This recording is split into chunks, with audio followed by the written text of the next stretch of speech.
And welcome to this edition of Hidden History Stories from the Secret City. We've got some special guests with us today, along with my co-host, Ray Smith. Good morning, Ray. How are you? I'm very good, Keith. How are you? I'm good. I'm good. Why don't you introduce our guest today and the topic we're going to discuss? I'll be glad to. We've got John Spratling with us. We've got Martin McBride, and we've got Rose Weaver. They've been very instrumental in a recent event. Well, it happened last weekend, but it's a recognition of the integration of Oak Ridge schools, the first integration in the public schools in the South that happened on September the 6th, 1955. So this 65th anniversary year has been really well done. And I think it's good for us to have these three that led that effort and to let them tell us a little bit about some of the struggles they had getting to where they are. We'll mention that, but also spend a bit of time talking about a really good weekend that was held last weekend. And oh, by the way, I know we'll get into this, it didn't end there. As Rose said on Sunday afternoon, this is the beginning of this kind of recognition for this momentous event that happened in 1955. So, folks, we just have a casual conversation here about that subject, and we'll, John, why don't we start with you and let you mention a little about the schools, and then Rose, we'll let you make some comments, and Martin, if you don't mind, you'll join in when you feel like it. Okay, John? Okay, I'm just sitting here reflecting. I'm so humbly thankful for all that's happened this past weekend, what's about to happen in the future. The desegregation story, it's been long in coming, 65 years, as you mentioned. Yeah. Nevertheless, it's better late than never. But I was so proud to see Oak Ridgers come together, from the school system, the city council, school board, everybody, private citizens who made donations, just everybody. Rose, Martin, you, Ray, city historian, everybody that came together to make this happen for them. Yeah, it was really good. John, let me ask you, when you first started thinking about this 1955 event, in fact, when did you learn about it, or have you always known? Well, I knew about it from talking with or knowing the members of the 85 and growing up in the community with them. But it always puzzled me that it happened, but nobody really knew it.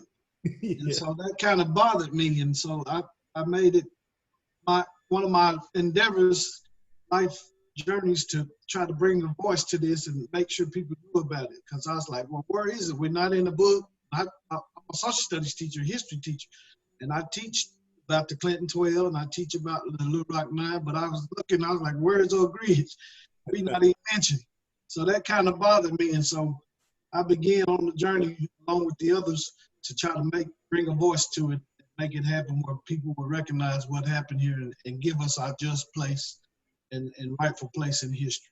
Yeah, and you've done good at that. Rose, when did you first begin this initiative? I know I first learned about you when you and I were talking some years ago now about Scarborough history, but we had not talked about this integration history. When did that become a high on your list of priorities? Well, it really became high on my list when I was talking to Paul White. I was gathering some information. Both me and Martin were trying to bring to light with the Secret City Festivals, why no African American presence was there. And Paul White was sharing with me all of these stories about integration and his daughter.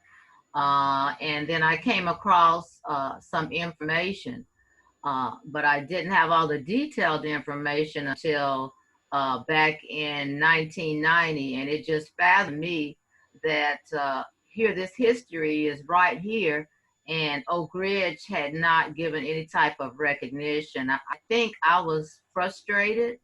Then too, I was a little dismayed because part of my roots are linked with the Clinton 12 because Bobby Kane is my cousin.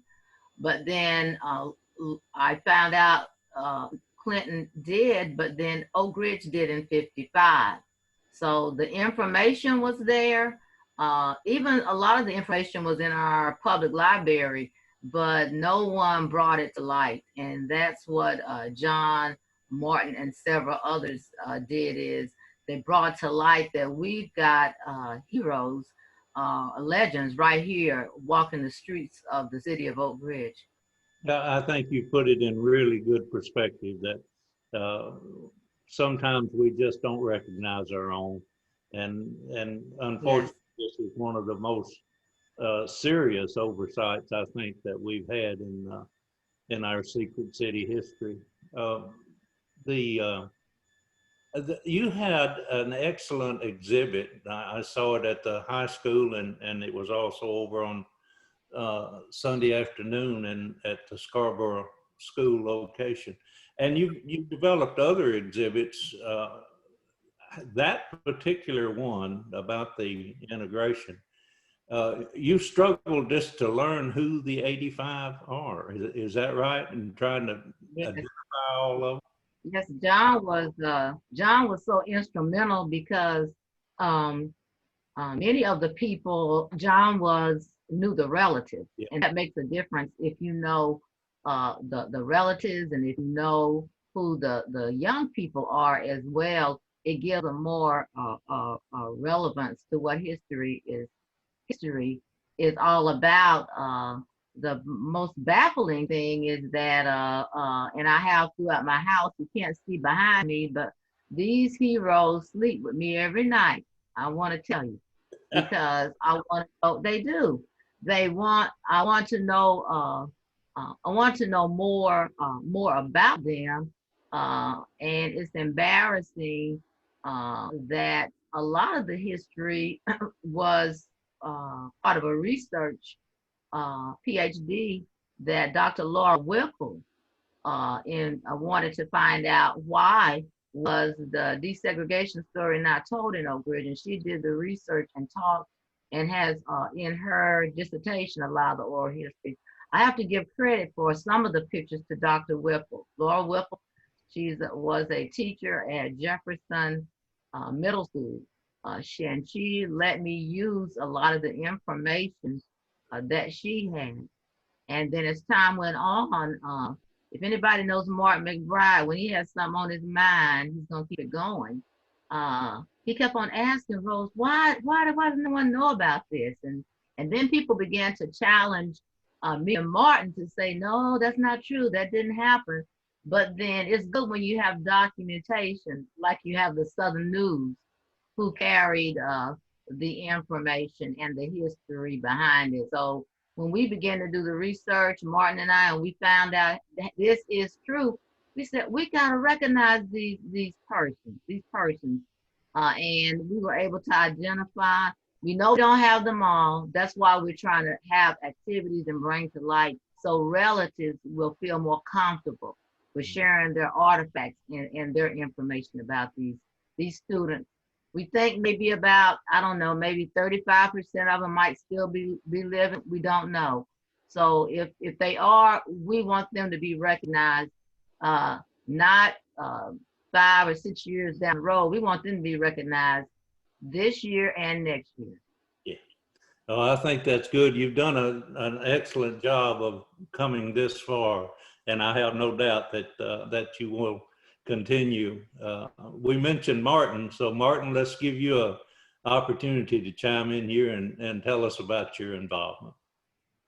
Well, Ray, and I apologize. I know you've heard this story many times before, but back in 2003, I was with the Oak Ridge Heritage and Preservation Association exhibit at the Secret City Festival. That's an annual festival we have in the summer. It's really great, and the exhibit was great. And at that point, we were having thousands of people that were going through the exhibit, and I noticed there weren't any African Americans. There might have been 1 or 2, but just not any. So I asked probably one of the world's stupidest questions around here, which is there any African American heritage here that we can showcase in the annual festival?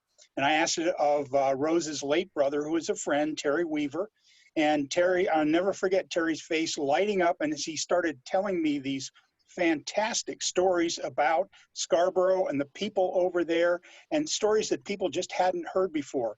So he then introduced me to Rose, and you know, thank the good Lord, Rose over the years has collected a lot of information. She's preserved it.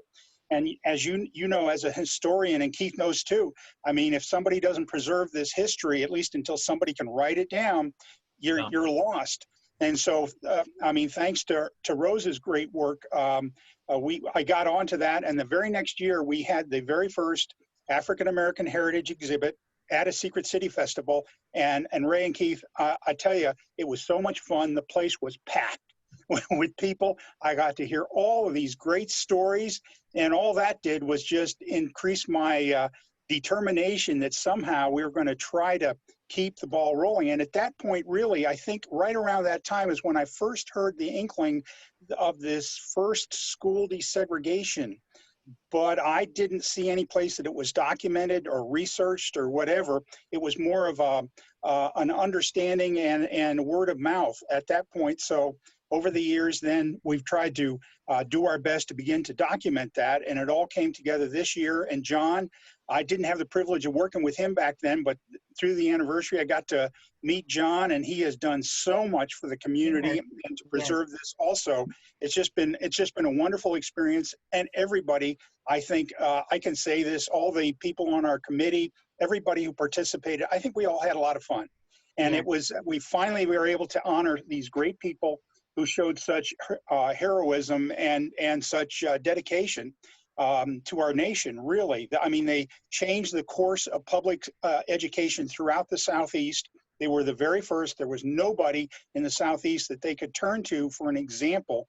When they went, they just had to go in there, and lots of times they were the only African-American student in a totally white classroom, which may not sound like much today, but back then, there's a reason there weren't any African-American students in those classes, and that's because there is a long tradition of segregation throughout the South, and they were the ones that helped open people's eyes. And so, you know, we are eternally grateful to those 85, and it's just been a great opportunity here to meet some fine folks, and we're going to have, as you said, a lot more stuff coming throughout the rest of the year. This is just the beginning, but it was a wonderful beginning last weekend. Yes, speaking of last weekend, let's talk a little bit about those events and reflect a little. Again, John, let's start since early morning is when I saw you and we were getting started at the high school. Tell us about your involvement over the weekend, and again, Martin and Rose chime in as we go here. So, John, if you'll start. Well, basically, as Martin and Rose have said, just the coming together of a wonderful committee who this was truly a labor of love, and just really wants to, like you said, bring history together and document. You know, so often we've heard this, but you know, a lot of people like me was like, why haven't this been told, and why it's taking so long? Nevertheless, we got it together. The committee worked hard through a lot of hours of research and work, and a lot of people helping, and we finally got some light to this so that we can bring light to let it know what happened. And that's very important to me as a social studies teacher, because I was somewhat embarrassed by this, that here we have history right under our nose, but nobody knew about it. So it just does my heart. I mean, words can't express the way I feel right now to be able to shed some light on this story and to look at the faces this past weekend of the people that were honored and finally see that it's publicly announced and admitted, that recognized that they were the first. I can't help but insert here that one of the champions that you picked up along the way is Martin McDonald. And he has taken the ball and started running with it at the high school. He's the principal there at the high school. And I think that's what you all as a committee have envisioned and hoped for, is that others would pick up and carry a part of the load, that it wouldn't just be you committee members and others that are on the committee, but that the folks in the position, the mayor and as Martin has communicated with, even up to the federal level. And I think we're going to see that involvement. Some of it will be slower than others in coming, as Martin knows from having lived in that bureaucracy. But Martin McDonald is one that I think, if you know a little about his background, this is not the first time that he's been engaged in this type of recognition. So he knows how to do it, he knows what he's doing, and he understands the school. So I think it was good to see what Martin was able to do with that. Yeah, I certainly agree as well. And also insert the fact that Martin just has been fantastic. Martin McDonald has been fantastic in all of this. As a matter of fact, I don't know if you're aware of it or not, but it was Martin that suggested, hey, why are we just doing this this celebration over the first weekend? Let's have it go out throughout the entire year. And he's been very instrumental in helping us create a series of events over the coming year. And so thank you, Ray, for mentioning his name. He's just been, been fantastic. Yes. Rose, you were going to say something? I was going to say that both the principals, Martin and I want to call it the Martin, Dr. Kirsten, reneger show on the road, because they have embraced the educational part of it. And that has to start with someone that's in a position, because one of the key things as a committee that we wanted to do was to ensure that this history is incorporated in the curriculum to the young people, because we're finding out that many of the great nieces, the granddaughters, many of the children of the 85, which are carrying on even a lot of their talents scholastically, educationally, as civically in the community, have really taken on the genes of their relatives. And this is education to them, but it's also education to our students, that there were some civil strides that were made right here in Oak Ridge, and both Dr. Reneger and Kirk and Martin have taken it on. And as Martin McBride has said, they're wanting this to be a quarterly activities in the educational system. Well, that's exciting. And again, getting those people who are internal to the system to take the lead along with John has been the key, I think, to sustaining the recognition longer than just an annual recognition of the event. John, Ray, could I make one more comment on that? Please. Both Dr. McDonald and Dr. Reneger, the high school principal and the principal of Robertsville Middle School, have been very instrumental in this. However, I also want to make the comment that if not for John and not for Rose and all their efforts over the years, we would not have an anniversary to celebrate. So, you know, you happen to have the two central people in this whole activity on the podcast. And I as we're thanking everybody, and everybody deserves thanks for what they did, I think we should not lose sight of the fact that, again, if not for John and not for Rose over the years, we simply wouldn't have enough information, we wouldn't have enough drive and so forth to make any of this happen. You're exactly right. And I must admire the persistence and the steadfastness with which both of them have continued, even in the face of what looked like unsurmountable odds. In some cases, they never gave up. And having them on this program today is a delight for Keith and me, because we've been thinking about and talking about the hidden history in Oak Ridge that we need to get out of this secret city. And of course, this is paramount among the hidden histories that we have. It may be the most significant thing that we have in our history that we've just not paid attention to. So that's what this program is intended to do. And I think today is a wonderful example of that. Keith, you have any thoughts or questions? No, I think it's fantastic. It's admirable. Whenever, and obviously I'm the filmmaker that made the Clinton 12. people talk about when the Clinton 12 first came out, I had people say, well, Oak Ridge was before. And I said, that's true. So that's the reason I was very careful to always mention that the Clinton High School was the first high school that was integrated as a result of a court order. And so that was in my mind. I didn't want to take anything away from the Oak Ridge integration story. And there is, I believe, as I recall, I'm getting older, so I don't remember all these things. But in my second Secret City film, 1945 to 2006, I recall that I did just a small segment on the integration of Oak Ridge. And I know, but it wasn't anything significant. It was just a very small section.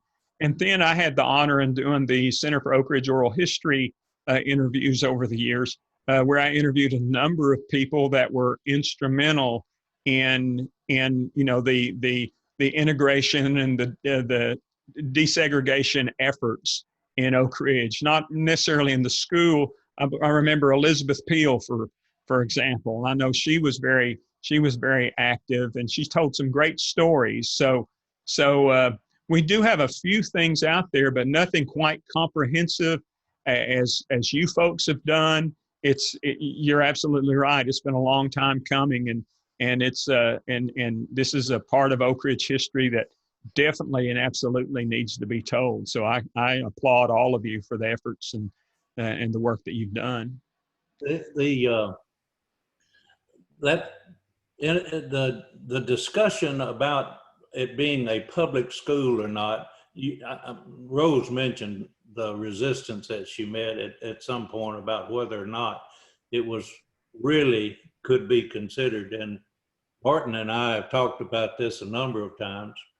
And another thing that is an example of other people getting engaged through this effort, the Rotary clubs have identified the fact that there are no historical markers. Now, during this event, they've installed markers in the schools listing the 85 that were in the desegregation effort.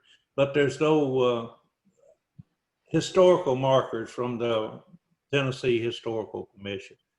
And John Gunning has come forward and said, hey, that's something we could do as a part of an initiative out of the Rotary to recognize an anniversary. So he's working to get that done. Another example, and Rose mentioned this at the Sunday afternoon event, that they want to put a historical marker at the Scarborough School location. Yeah. So those are the kind of things that are flowing out of this event that have examples of other people taking hold. Rose, you want to say anything about that effort that you want to put together about the marker there? And well, we don't have the details. Both me and John with the Scarborough Community Alumni Association will be working with the state preservation person. And this has been some discussion that we have had for a while informally, that why in other neighborhoods there are historical markers in other places, and why there's not one in Scarborough. And we, the Scarborough Community Alumni Association, will be working on that. And there's some other things I'm sure that will take place. I know that the committee, and both me, Martin, and John, we've talked about it. We're hoping that that's similar to the Clinton 12, that there would be a documentary of the Oak Ridge 85. They're getting older. I was surprised that several of them came to the event from out of town. That was quite a sacrifice for many of them. And then those locally that we found out that were additional ones right here that are older. So they're getting older, and we need to reap the benefits of those mines now, before they do leave, as well as they have artifacts. And I think nothing else that the events did is that they encouraged and empowered those persons that have that history to share that history with us. I, So we're looking forward to that. I think you're right on the recognition from markers. I think there's a good initiative there, and I think it'll gain momentum.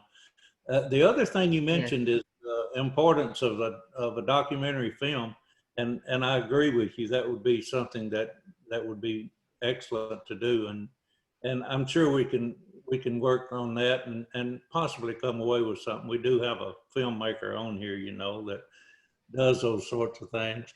But Is that right? Come on, Brother Keith. Come on, Brother Keith. Yes. we won't put pressure on him right now, but we'll talk about that later.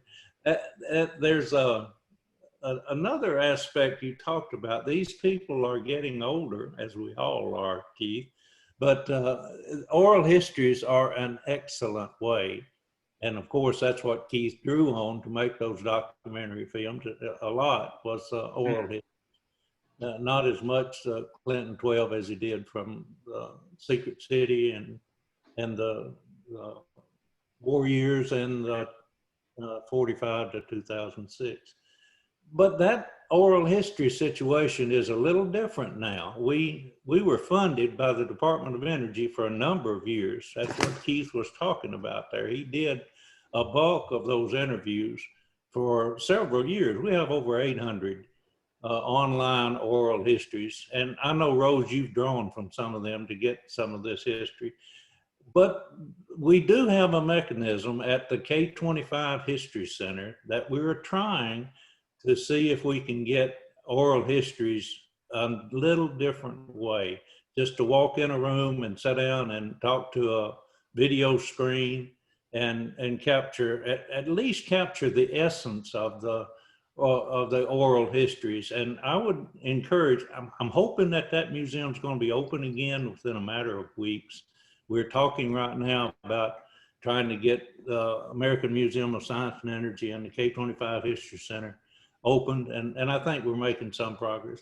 But that oral history room would be the best thing that I'm aware of right now to try and get these people to just come in and sit down and tell their story and get it captured that way. So Rose and John, I encourage you, you've got the best connections with these people. Once we get that place open, let's try to make an initiative to get as many of them as we can to just come in and sit down and talk to that screen and see what we can capture there. Okay. Keith, let's change the subject just a little bit. As you know, the theme here is hidden histories. And we talk about the 1955 event, and we've mentioned the Clinton 12. We didn't mention the bombing of the Clinton school and the fact that Oak Ridge opened up the Linden School for the high school in Clinton for 2 years. Then we didn't integrate the rest of the schools for a couple of reasons. Scarborough School was doing an outstanding job with the younger students and lasted for a number of years. But it wasn't just the fact that there was a good school there for the young African Americans, but integration in Oak Ridge did not proceed rapidly. In fact, it took a number of years to finish the integration effort. And the last thing to be integrated was barbershop, I believe. But I want to tell a story here about how the Davis brothers cafeteria got integrated. And some of you have heard this story, so just hang on for a minute. I think our audience will be interested in it. There were two people that were involved in a community action council. James Spicer was a reverend, a preacher up at the Chapel on the Hill, and Bob McNeese was the mayor of the city of Oak Ridge. And the two of them decided that if they were ever going to make progress with restaurants in Oak Ridge, the Davis Brothers Cafeteria, being the largest and most prominent restaurant in town, would be the best one to set the, to be the bellwether, set the stage and be the first. So they decided to go to Atlanta. and meet with the Davis brothers. So they did. They flew down there and they went in and they had their meeting. And in the course of the meeting, of course, they brought up the subject of integrating the restaurant. Well, both the Davis brothers were adamant. That's not going to happen. We're not going to integrate our restaurant. The meeting was over and they were escorted out quickly. Well, Bob McNeese, according to James Spicer, was a little bit of a hothead and had a temper, and he just completely lost it on the way back to the airport. Just said, I can't believe what's happening here. This is just awful. And he just kept going on. Even when they got on the airplane, he was still raging about this injustice, the fact that these Davis brothers just wouldn't listen. And a young man sat down by James Spicer, a well-dressed young man, and couldn't help but hear the conversation. Bob McNeese just wouldn't let it go. So he finally said, where are you guys from? And they told him Oak Ridge. And then they turned to him and retold the whole story to him because he was a ready listener and convenient to him. And McNeese, of course, wanted to continue his rage. So they finished their airplane ride, got home, and in a few days, Gene Joyce, who was a local lawyer here in town, called James Spicer and said, you need to come over to my office. So Spicer went over there, just being across the road down there from Jackson Square. When he got there, Gene Joyce told him, said, hey, the Davis brothers are going to integrate their restaurant. Oh my goodness, what brought that about? He said, well, that young man that was on the airplane was Guilford Glazier's son. And he went home and told Guilford what was going on. And Guilford Glazier called the Davis brothers and talked to them, wanting them to integrate their restaurant. Well, because Guilford Glazier owned the shopping mall. The shopping mall. Yeah. He owned the downtown shopping mall, and they were renting from him to run their restaurant, which was doing good. But they also were renting a bowling alley from him, and it was not doing well. But they had 6 more years on the contract with him. So he told them, if you'll integrate your restaurants, I'll give you rent-free the next 6 years of your contract on the bowling alley. Now that amounted to $8,000 a year.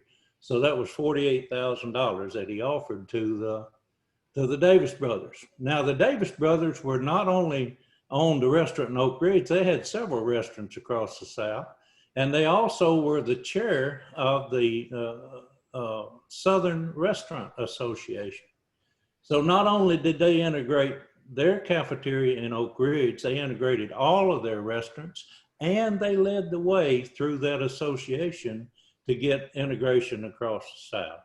So Guilford Glazier, by giving the $48,000 to the Davis brothers in a rent reduction, influenced the integration of the cafeteria in Oak Ridge, and thus helped the process along that in the 60s was still having difficulty getting recognition. So there's a hidden history story for you.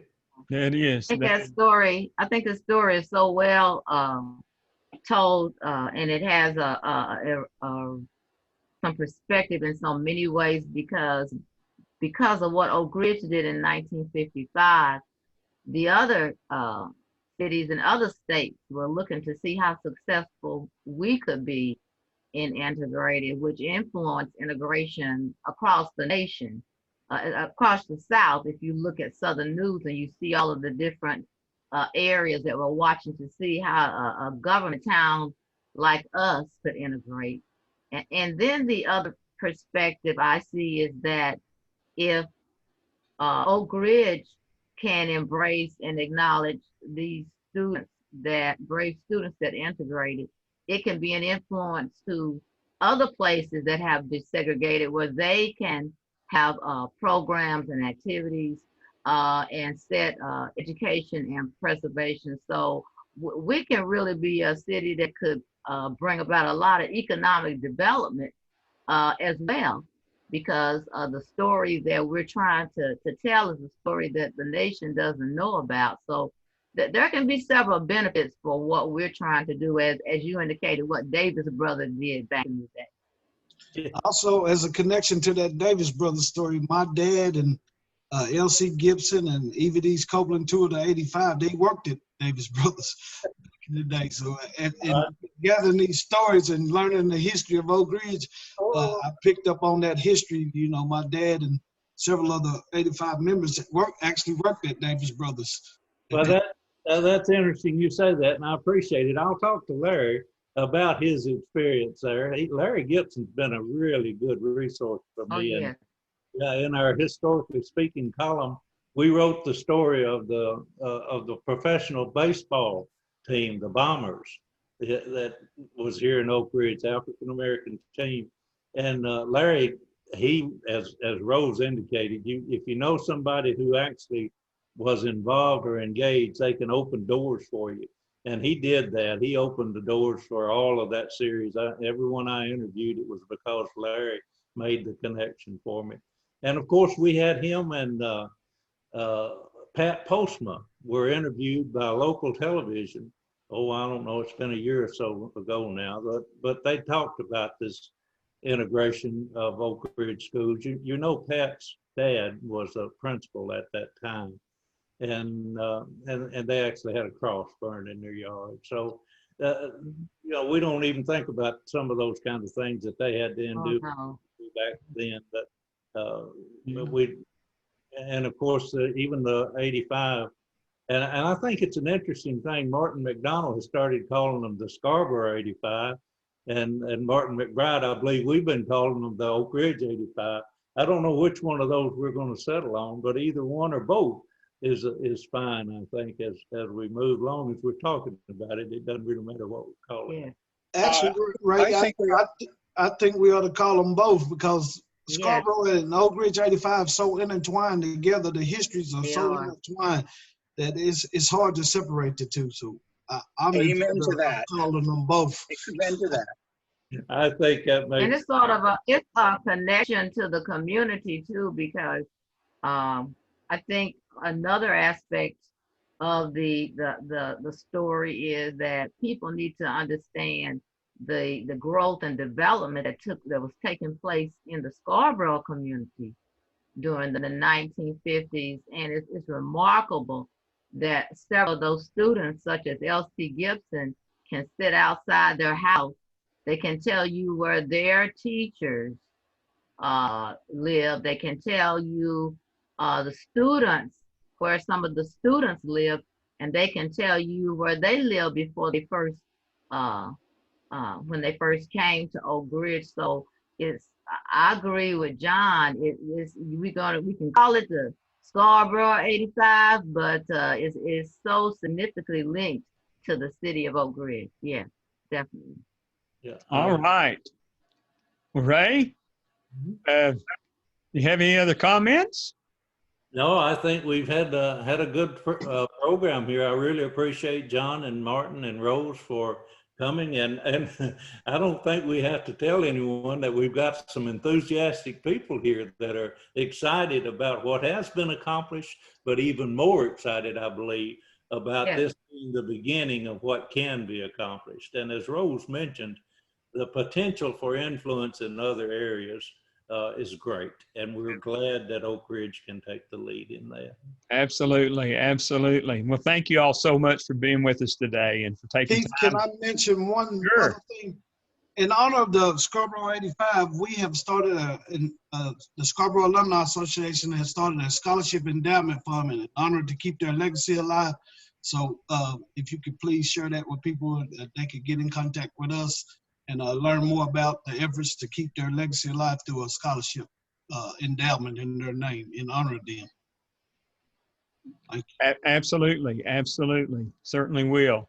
We'll get some contact information and post it underneath the video so people can maybe, if you have a web link or something, we can do that. Ray,